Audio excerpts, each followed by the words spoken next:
Salut, c'est les Jérôme. On continue les travaux de démontage et nous voici arrivés au niveau du grenier.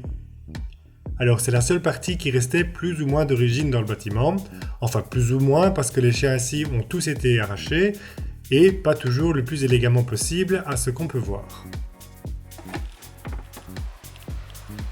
Dommage car la vue devait en valoir la peine. Et en même temps, c'est aussi la partie la plus en mauvais état. À ce qu'on a pu déduire, ce devaient être les chambres de bonne à l'époque de la filature. On peut encore voir d'anciennes traces d'une lampe à huile, probablement. Le plafonnage était assez soigné, avec le haut et certaines cloisons arrondies.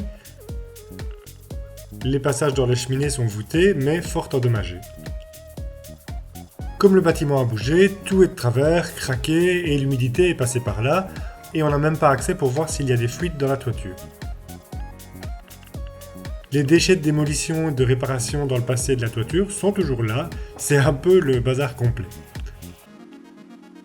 Donc c'est tout pourri, c'est même d'ailleurs un peu dommage de ne pas pouvoir conserver cela, mais il faut qu'on puisse voir la charpente, qu'on pense qu'il n'est pas en super bon état, et le seul morceau qu'on peut voir c'est au bout de la toiture avec une drôle d'installation, mais c'est tout. Et puis à terme aussi, on souhaite isoler par l'intérieur, vu que la toiture est un des plus gros postes de déperdition de chaleur. Alors c'est parti, on s'y met. Première chose, dans le grenier, il n'y avait pas d'électricité, donc pas d'éclairage. Alors en plus, comme on a fait tous ces travaux en hiver, on a installé un éclairage rudimentaire pour pouvoir travailler dans de bonnes conditions. On commence par retirer tout ce qui traîne au-dessus du plafond, par le seul accès qu'on a, et il y en a des choses. Notamment plein de morceaux d'ardoise de l'ancienne toiture et tout un tas d'autres crasses. Pour bien faire, on aimerait bien que tout ça ne tombe pas au sol quand on fera tomber le baculé. On peut même imaginer à quoi devait ressembler la toiture avec les morceaux d'ardoise retrouvés. Malheureusement maintenant, c'est une couverture en éternite en amiante. On a bien l'intention de refaire le toit, et cela en ardoise naturelle, mais rien n'est simple et ça représente tout de même un coût assez important. Et encore, on ne parle pas de refaire les châssis, on garde ça juste pour rêver. Ici par contre, pas d'enduit à la terre, juste du plâtre. Cette partie doit dater des transformations en 1850. Cela va d'ailleurs nous faciliter un petit peu le tri des déchets. Allez, on ne le dit plus, on démonte tout ça.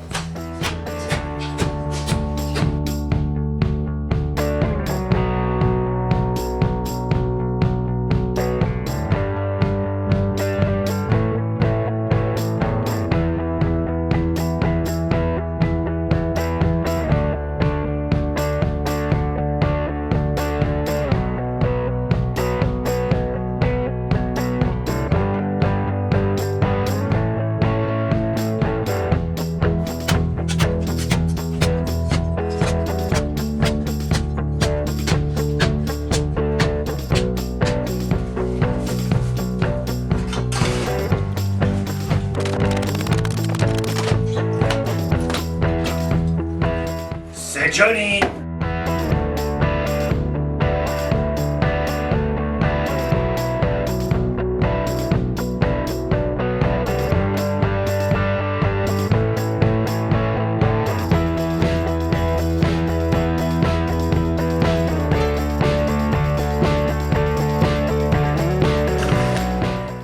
Alors comme on le fait à chaque étage, on s'aménage une petite trappe pour évacuer les sacs, bien pratique.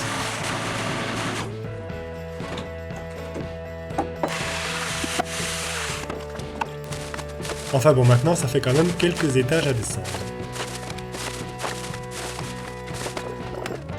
Et puisqu'on parle de sacs, à force d'être utilisés, ils ont eu tendance à un peu se découdre par-dessus, et c'est vraiment super embêtant quand les fils commencent à s'accrocher et ça s'en mêle avec le plâtre qu'on y met.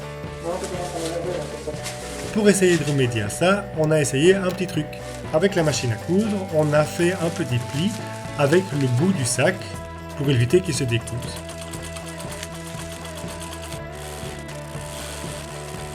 Et donc finalement, c'est juste un ourlet fait à la machine à coudre.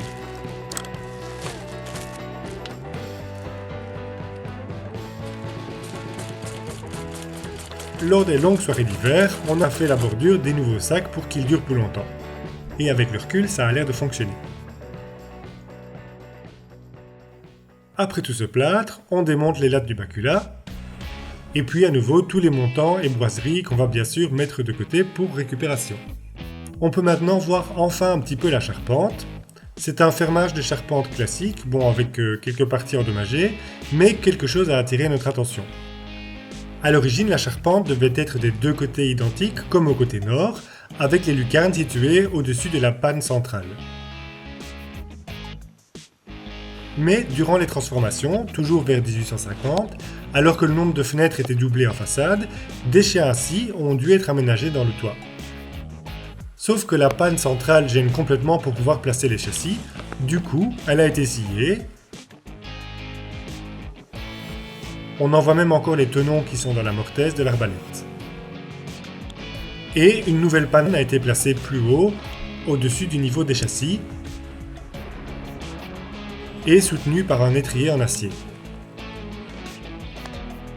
Du coup, les chevrons qui n'étaient pas dans ce morceau, en fait il y en a un en partie haute et l'autre en partie basse, il a fallu les redoubler.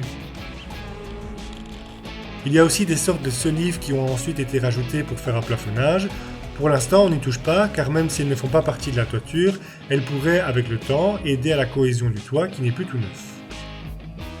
On pense aussi que les cheminées ont été rajoutées pendant les transformations, car les pannes faîtières ont été coupées et fixées autrement.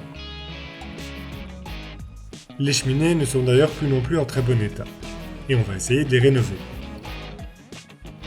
On comprend mieux maintenant ce qui pourrait expliquer que tout a si fortement bougé. Comme on l'a dit dans une précédente vidéo, quand toute la partie structurelle sera apparente, on fera de nouveau appel à un ingénieur pour évaluer la structure et identifier les éventuels problèmes. On croise les doigts. On termine par le démontage de la dernière cloison, la plus compliquée car en fait la petite partie arrondie en plâtre est vraiment très épaisse et pas facile à casser.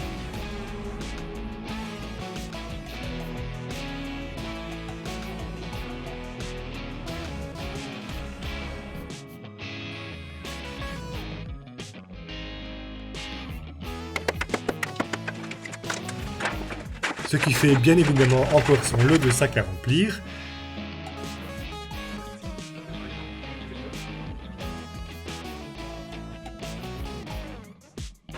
Et on récupère bien sûr tout ce qui est possible, comme les morceaux d'ardoise avec lesquels on a déjà quelques idées d'utilisation.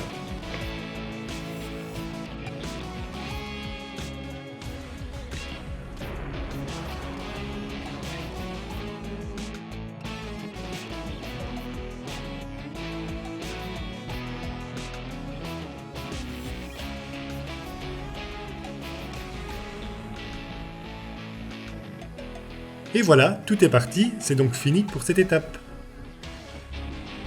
Merci d'avoir suivi cette vidéo. Après tout ce travail au grenier, les températures sont remontées et donc on va pouvoir maintenant s'attaquer à la suite aux étages précédents. D'ici là, n'hésitez pas à vous abonner à la chaîne si ce n'est pas déjà le cas. Portez-vous bien et à bientôt!